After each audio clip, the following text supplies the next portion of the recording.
The Ticats begin the playoffs. Hopefully you'll see us again coming down King or Main Street when it really counts in a parade. And you'll hear it all here on the Ticats Audio Network. From the Ticats Audio Network, this is Tiger Cats Game Day with Courtney Stephen and Mike Daly.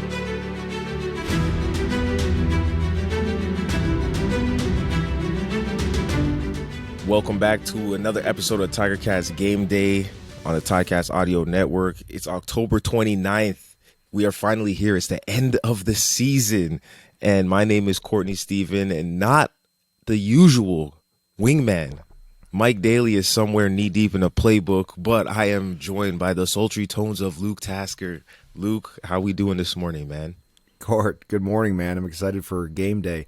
This is fitting, actually. Mike and I were often mistaken for each other during training camp. When the new guys came in, I was often referred to as Mike Daly, and he was known as Luke Tasker quite a bit. It's sort of the newer generation of Morreale and Hitch. Everyone used to get us mistook anyways, so here I am replacing the legendary 35, who is now back in his playing uniform.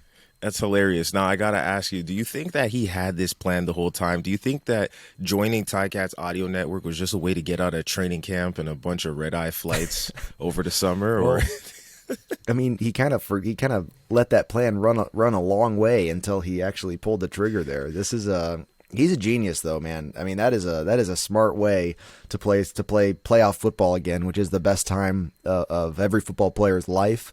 And so if this was his master plan, he's smart enough to have done that, to have had it planned from the smart. Maybe he's got us all fooled, because that's genius. Absolutely genius. And the Hamilton Tiger Cats heading northeast to Ottawa, to the nation's capital, to round out the season, playing against the Ottawa Redblacks. And of course, by this point in the year, nothing really at stake except for jobs in the future, reputation and reps. There will be no shuffling of the playoff picture.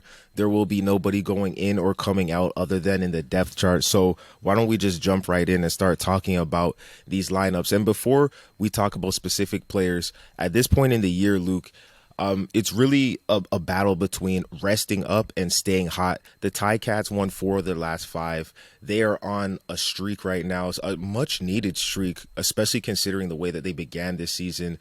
But how do you balance the need to maintain that momentum that they, at times this year, have struggled to find, with the need to get healthy and hit the playoffs at full strength? You're exactly right. It is a balance. I mean, I remember seasons for us, Court, where it got to the end of the year, and for me personally, it was time to take a rest. You know, if those games didn't matter, 2018, my body really needed a week to take off, and we did not have the bye week that season. We were going to play the BC Lions at home, who we beat to go to Ottawa. But for me in that season, I had things dealing with. And I needed to rest. I needed to let some things heal. And then you think back, in my last season in 2019, I was so injured the whole season that I was finally healthy, and I needed the games. I wanted to play and get some more reps in live speed, because the season had been such a back and forth affair for me. And so each player, I'm sure, is a little bit different. But also, Coach O mentioned earlier this week, like there's other things at stake here. You know, it's not you're not just able to pick every single player across the board who you want to play and not play. There's some restrictions, right? There's restrictions as far as salary cap and other things at work here. So, you know, it'll be interesting to see some of these young guys get a chance, like you said, to almost try out, to get a little exposure and some game action, and potentially help themselves in their 2023 efforts. Yeah, and one of the most valuable things for a young player is getting game film, actually live reps, going against an opponent where no one blows a whistle as soon as you get them right where you want them. So it will be interesting to see, especially because the Ticats a team that, I mean, like any other team, they've had to rely on their depth, but Coach O's infamous waiting room has been on the ready all year long. Ticats Audio Network waiting room has also been on the ready. So good on you for being there when your number's called. But let's look a little bit closer. One that's going to stand out to everybody, of course, Dane Evans, a guy who has missed time this year with injuries. He is going to be taking advantage of a backseat ride, a passenger ride in this one, looking at QB2 on the roster, but potentially probably not even seeing the field at all in this one, as you're going to see Matthew Schultz taking the lead here. And going into the playoffs, last year even, the Ticats had to use both quarterbacks during the playoffs. It was not a fire drill. It was an actual fire, but they came out. Dane had a great game in the playoffs. Jeremiah had great games in the playoffs. How much does this one, for Matt Schultz, this got to feel like the real deal? This doesn't feel like a nothing game. He's had his season interrupted by injuries as well. And at times when he was playing high level quarterback before hurting his hand and missing a really large chunk of the season, and having just come back from that, this is a big game for Matt Schultz to be able to just put up more yards. I mean, he's nearing 1,000 passing yards on the season, and that's kind of interesting to have gone back and forth with Dane and Schultz the whole year. That is the story of the decade for the Ticats, is quarterback back and forths, right? In 2013, Court, you and I, our first year, you had Hank Burris, Dan Lefevre, and Jeremiah Mazzoli all taking part late in the season. Zach Collaros came in, injured. There's a back and forth with Soli and Collaros, Soli and Dane, and now Schultz and Dane. It's like the story of the Ticats quarterbacking. And so maybe that's just the thing that goes for them. And I think that if they can enter the playoffs with a healthy Matt Schultz who's playing well and comes off a good game today in Ottawa, if they can come, into the playoffs with that kind of Matt Schultz and with a Dane Evans that's also healthy and playing well, they might both of these guys might make a difference in the last 3 games of the season, meaning playoffs through Grey Cup.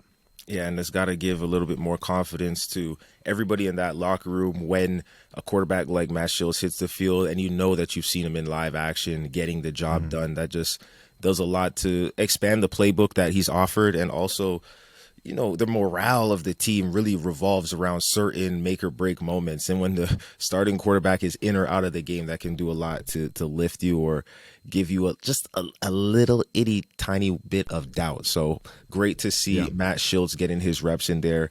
Another impact player, we're talking about Tim White, the most outstanding Ticat this year. I wrote down a list of the guys who won awards, and I was thinking about, in a word, how would you describe Tim White? And he's got to be the game breaker, a guy who really could hit the home runs. If anybody, he was the one who was making the clutch catches late in the games. And it's not always the same guy who makes the big play and the clutch play. He can score from 80 yards away, or he can catch one over the middle late in the game with the clock winding down. He will not be suiting up today, but the Ticats have always been built around spreading the ball, distributing the ball. And so they need to know who's going to be that next threat. Terry Godwin is stepping in, a guy who we've seen a little bit of this year, but Let's talk about how much it means for those guys who are kind of on the bubble or, first-year players as a Ticat, getting a chance to show their stuff. What are they approaching this game with mentally? How are they trying to go out there and what are they thinking? Are they thinking, I got a flash on film? Are they thinking, just don't mess up? What would your mindset be if you were one of those younger, newer guys? Yeah. The unfortunate reality is that it's hard sometimes to overcome that mindset that you just mentioned of don't mess up. Professional athletes are not playing at their best if they're saying to themselves, don't mess up, right? I mean, you have moments in your career like that where for one reason or another, you're kind of in a bad mindset about that. Oftentimes for me, it was dealing with or coming out of injuries where I was saying, man, do your job, but just, you got to stay healthy. Like don't overextend and be a little bit more careful. Well, you're not going to be a playmaker with that mindset. And so those young guys, though it may not be injuries, there's a pressure to be perfect in sports. And so, if I could put my arm around those young guys before the game today and encourage them, it would be to say, go out there and make and be great, have fun, because if you don't have a smile on your face playing this great game that you have an opportunity to play, you're not at your best. Go out there and have fun and be great. You've been training all year with this team to have a chance to be out there and do this stuff. And like for instance, the receiver core that you just talked about, all of these guys have seen the field at times this season, just not consistently. Of course, Stephen Dunbar Jr., Anthony Johnson are out there, but some of those other guys, Turnowski, Unger, Godwin, they've been on the field at times, and in other roles, not just as receivers, but you got to go out there and take advantage and try to move the chains when you're called to do that. Try to make the difficult catch and try to protect the football. We mentioned Court. These guys this game alone will carry weight as to what locker room, if any, they get into next season, right? And you never know, of course, what's going to happen in the playoffs too. You don't know if your number's going to get called in the semifinal or the games after, and so. You go out there with a mindset that you're where you're supposed to be, and you've got to take advantage of all the opportunities that you get. And that's, of course, for me, with coming from a receiver background, this group of five that we see out there: Dunbar Jr., Godwin, Turnowski, Johnson, and Unger the third. I'm really excited to see those guys, and with Matt Schiltz in there. Sort of a new look to the Hamilton offense for this last game, and I'll be paying close attention to that group of guys.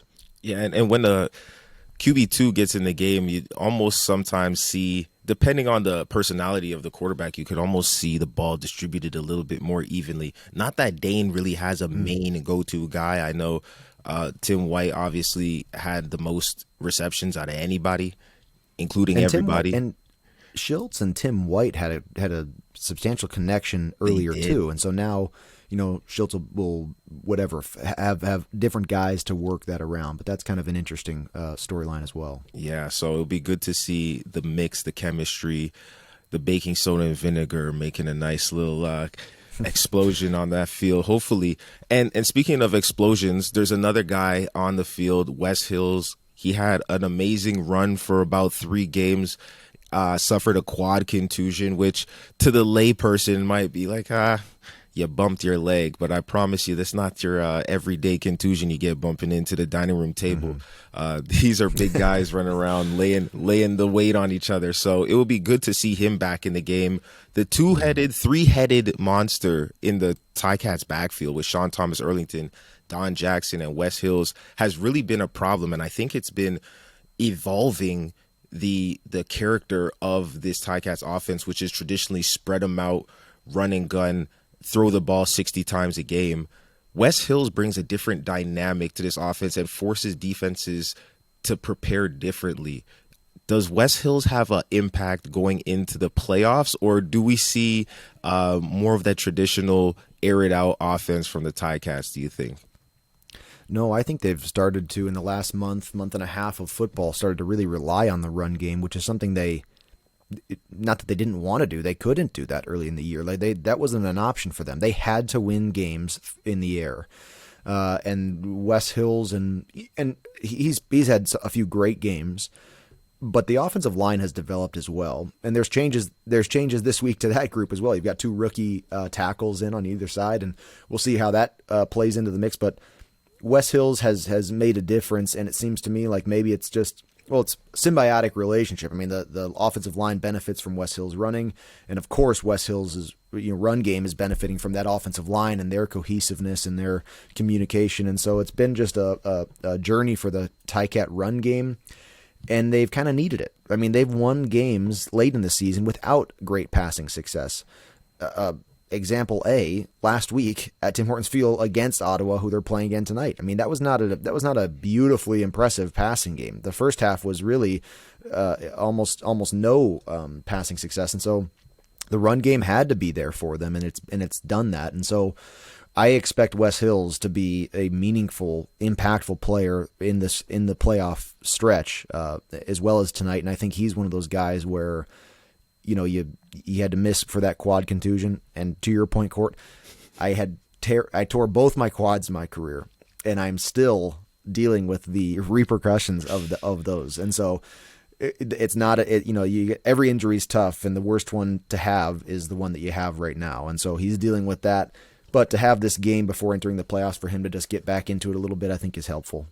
Absolutely. And you spoke about 2 rookies on both tackles. That would be Riley and Brandon Kemp, who's getting action in that offensive line, which is led by the anchor, Brandon Revenberg, a guy who crossed over 100 matches, 100 games wearing black and gold, which is a tough feat. Speaking about injuries, speaking about all those things, you could call him the anchor, you could call him the Iron Man. He's missed 2 games through his career to make it to 100 for one club, which is very impressive, especially at that position. But that offensive line has been one of the more inspiring stories in this Ticats team over the year, because they started out almost with a completely different makeup, and then they've evolved to be, in the last few weeks of the season, I think they've given up only 12 sacks in the last 14 games. It's been only allowing 14 sacks in the last 12 games, but they're second best in the league in that category over that span of time. It's really quite the turnaround, and it has to be one of the main reasons why they found success either in the running game and in the passing game.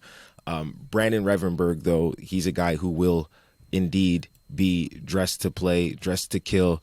I don't think he wants to break his streak of playing in a ton of games for the Ticats. And of course, I want to give credit to David Beard too, because it almost seemed like there was no ramp up time when he came over. It was like, I think he maybe had, 8 days before he got his first start, and never looked back, because center is a tough spot. Center, you're calling out protections, you're adjusting when the mic moves, you got to identify it and make sure that all 5 of those guys are working as a unit. And so credit to him and credit to Coach Gibson, who've been able to turn around that offensive line and get them moving in the right direction. But let's talk about the other side of the ball real quick, because we talk about consistency, we talk about all of those things. The Ticats subbed out their entire defensive line for this game. There will be none Malik Carney, none of those guys. You're not going to get, of course, no Dylan Wynn, no Micah Johnson, no Julian Hauser. It's going to be Crawford, Williams, Diallo, and Wilcots. For a position like D-line, where you're also going to be expected to play on the field goal team, you're going to be expected to probably play on the kickoff team if you're a defensive end. Mind you, I would hate to block a defensive end running down on a kickoff. But you're going to play more special teams. You're going to be involved. You're going to rotate. These guys got to be licking their chops, these D linemen. Yeah.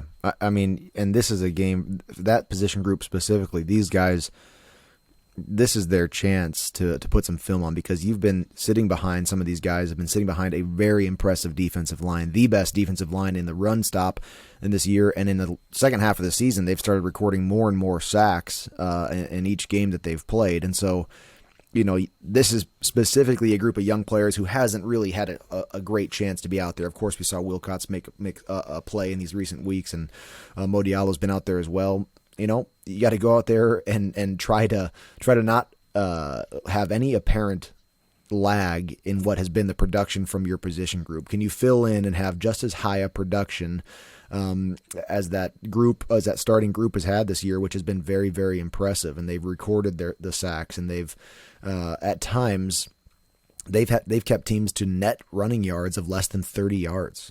I mean, they've had an impressive season with that, and so. These young guys, you're probably not gonna, have much of a chance in the playoffs. Like, this is gonna be your last time probably to see some of this action, and why not tonight go be great and try to make a difference?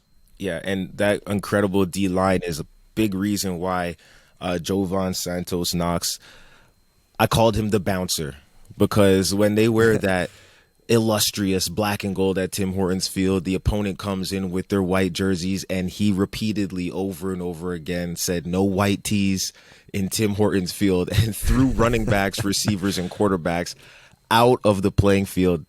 Well, Jovan Santos Knox is not going to be playing today. They're resting their formidable one, a guy who's been quite durable as well, not missed a game because of injury, knock on wood, in his short Ticats career.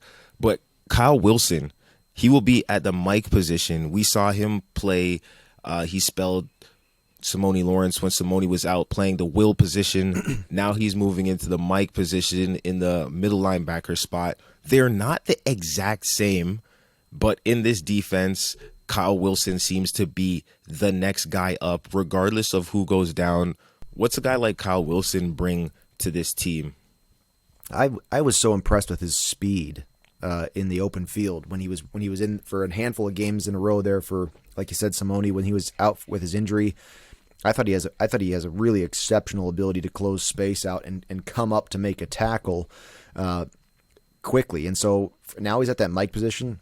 He brought up David Beard. He was plugged in quickly when he entered Hamilton, and he's a 7-year vet, and he's been doing this for a long time. But that center position has a lot of communication to do after the huddle, pre-snap.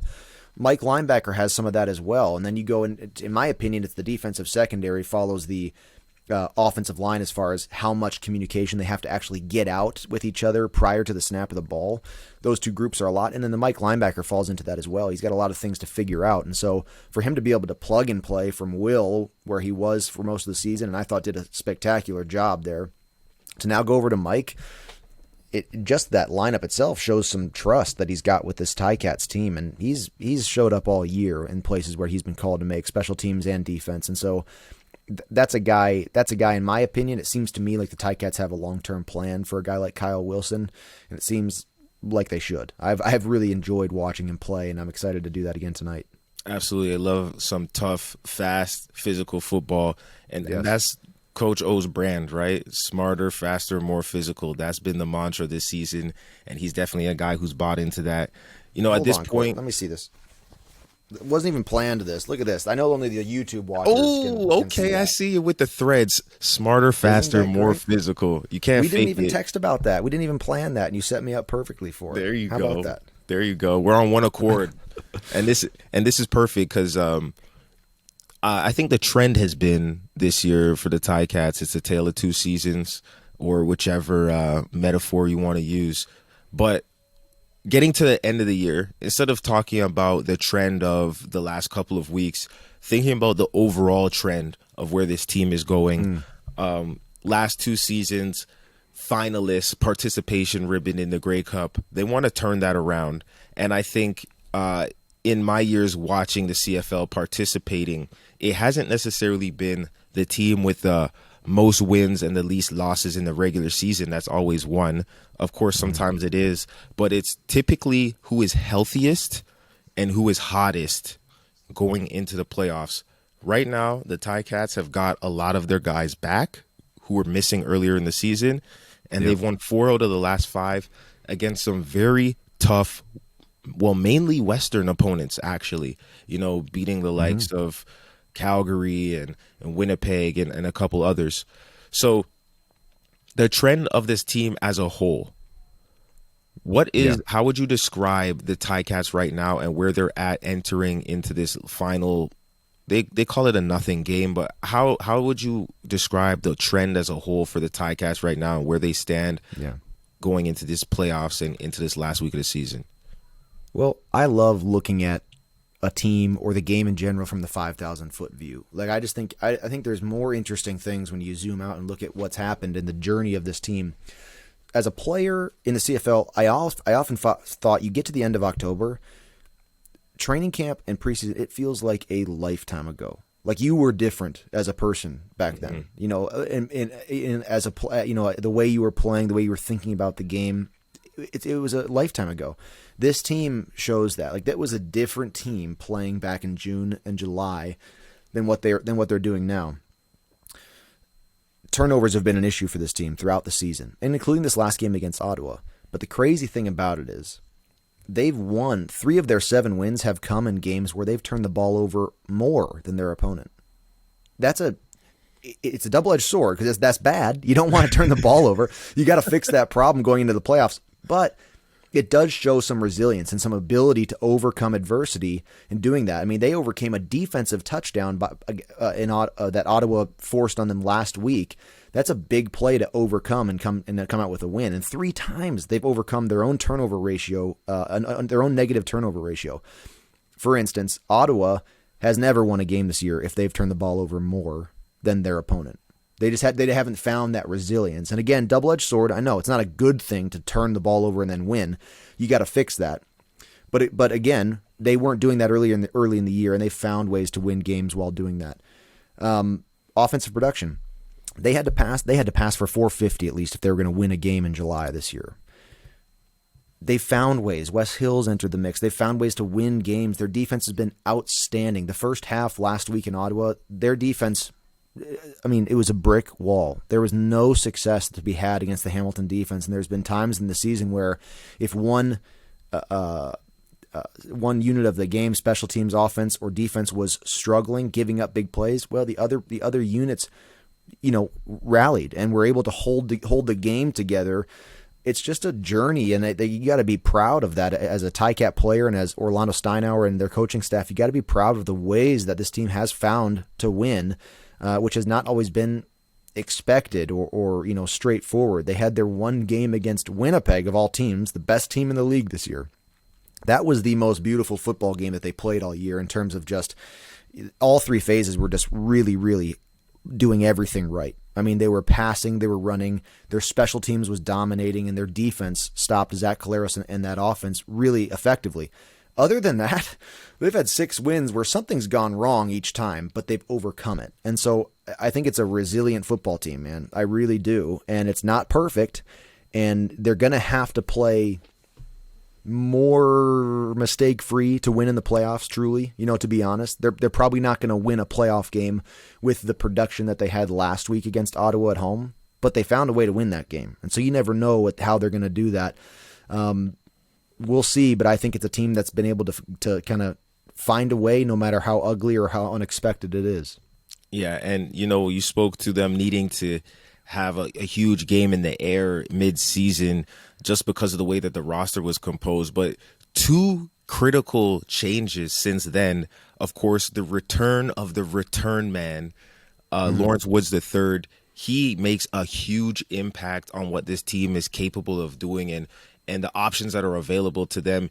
On the year, averaging 13.1 yards per punt return, which is outstanding. Anytime you can get over 10 yards on a punt return, you're doing a great job maintaining possession of the ball, delivering it to the offense. And then also he has one of very few kickoff return touchdowns in the entire CFL this season. So you can't overstate the impact that Lawrence Woods III has had when he returned to this team. So having him as an impact player will be key. But another one, which is what I call the secret weapon, is Seth Small. Now, he's made a huge impact as well. That's pretty funny. I think every size joke about Seth Small I can make, I try to throw in there. RJ had this one this year. A big one from Small. I love that. But no, you can't overstate it enough. He's just been a difference maker. The guy's going to many games, hit 4 field goals, hit 5 field goals. And that's been the difference for a team who's been having to win on defense a lot. And now, don't get me wrong, you go in Calgary, you have a great, heroic last-minute drive by the offense. So they take turns serving which up started the other from a team. Lawrence Woods return, though. Absolutely. That offensive drive. I mean, he's been that impactful. That Absolutely. But that's the thing about a return man. He helps out both phases, right? And that's the thing with the special teams unit is that this year they've been really relied on. And some things that don't get seen as much as like the cover units have been great too. They haven't been giving up kicks to the house, and that's complimentary football. When your defense is playing well, if your offense needs a chance to get warmed up, you stop the opponent, they give it to you, you move it on your special teams, maybe get a first down. If you do have to punt, you punt it deep and pin them, and then by the time you get the ball back, you're probably a little bit closer to field goal range. And then when you have a guy like Seth Small, he finishes the deal so that you're walking away with points more times than you're not. If you get 13 possessions in a game and you get 4 or 5 field goals, I mean, you would love to get touchdowns on all of those drives, but that's just a lift that the Ticats did not have at the beginning of the season, and he's got to be considered one of the main X factors in their recent success and in their success going into these playoffs. Yeah, and he's also known already in Hamilton and in his college career as being clutch. And so as these playoffs heat up, I expect his percentages to stay high, and I expect him to make the big ones, and he will be called to make big ones in these as they enter the playoffs. And so he's been an exciting part of it. He's been a great storyline and a great member of this Ticats team to focus on. It's been fun to watch him and Lawrence Woods, those two special teamers, do their thing. And another thing, Courtney, about their coverage units, I think they've been great too. Games here or there where maybe that opponent special teams unit got the better, but to me, for the most part, they're winning their special teams battles, and they suffered injuries in key special teams guys as well. That was something that not only the offense and defense had to deal with. Their special teams was losing guys throughout the season, and they've had guys step up and fill in. That's been a good part of this year's Ticat team as well. Yeah, that's a true test of your depth right there. How good is your next unit? And because, you can't have your Jovan Santos Knoxes and your Dylan Wins on every coverage unit. That's just not how it works. Or your Tundes. Well, Tunde's been playing great this year. He's the Ticats nomination for Most Outstanding Canadian. Coming into his own, a guy who plays very physical. He shows his range. He makes it in on just about every play. I think that the Ticats fans got to be very happy with the way that he's coming along in his career. The young vet now, he's seen a lot, he's done a lot. But he will play in this one. But I wouldn't be surprised to see Stavros Katsantonis, a guy who had to carry a little bit more of the load last year because of the versatility that Tunde brings. And I don't want Ticats fans to forget this guy started and played field corner in the most important game of the year in the Grey Cup. He played field half, in the slot there, covering some very fast receivers in a lot of space, which is not a position that you would usually see a safety move over to fit in at. Obviously, this team is built around being multiple, about being flexible, guys just, doing what's necessary to win. But there's a ton of interesting places you could watch in this game. If you had to highlight, one or two key players or a key matchup, where would you be watching and where would you tell the fans to keep an eye for this game? Well, it won't be hard to see this one, but Matt Schultz is going to be a storyline, and it's easy to watch the quarterbacks, but this specifically is just he's not, like we said, he's not green. He's not like your rookie coming in to just get some time at the end of the season. He's been in there, and he's a proven quarterback. I mean, he's in his 5th year in the CFL, and he's had production this year for the Ticats, and so the game today in Ottawa may spell. It'll have an impact as to Schultz's involvement as they enter playoffs here. This game tonight may mean that we'll see him more in the postseason, and so I'll be really interested to see him in that young receiver core that he has tonight going out there with him, and then that truly green defensive line for the Ticats. We'll see, because I won't be surprised if it looks pretty different out there. And what we've been used to is an absolutely stout defensive line, and so I'd love to see some of these young guys fill in with just as much production. Yeah, it's going to be interesting to see. Ticats fans, I know they're thinking about that playoff picture, one that a few weeks ago they just weren't sure if it was going to be possible. But if you hung in there like Coach O asked you to, then you know this is something that we've been visualizing ever since the season began. You never lost faith, Tiger Town. We appreciate you. This is Tiger Cats Game Day. There's a game going on at 5 p.m., and if you can't make it to Ottawa, the best place to catch it is at listen.ticats.ca. Of course, my name is Courtney Stephen for Luke Tasker. This is Ticats Game Day. I hope you guys enjoy your game day. Catch you next time. It's game day and you're ready. So are we. Let us know your thoughts. Email us at gameday@ticats.ca. Courtney Stephen and Mike Daly are here every game day with their insights into today's game. Subscribe to the Ticats Audio Network on Spotify or wherever you get your podcasts.